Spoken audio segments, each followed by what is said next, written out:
Okay, so we have two autoclaves, two types of autoclaves. We actually have what we call a mid-mox. We have 3 of those, and we have a statum. So I'm going to first show you how to close and start the statum, and then I'm going to also show you how to use the mid-mox.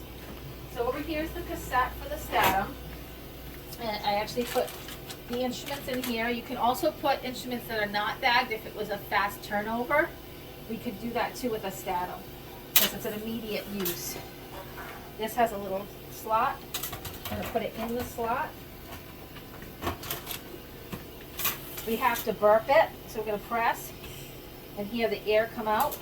And then we have to bring that over.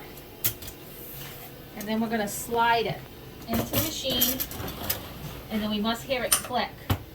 Once it clicks, then we can turn this on, and we're going to pick bag instruments and the start button, and it should go. Now, one of the things that you want to make sure throughout the day is that the reservoirs have distilled water in them.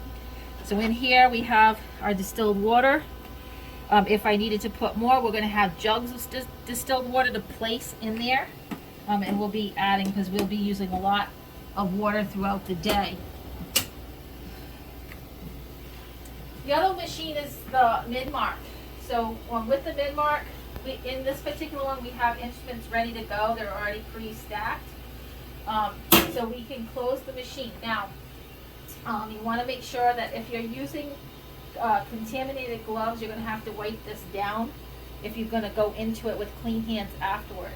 If this is clean, you don't have to have gloves on.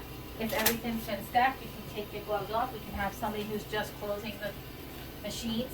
You're going to lift this up. You're going to shimmy it with one hand so it locks it.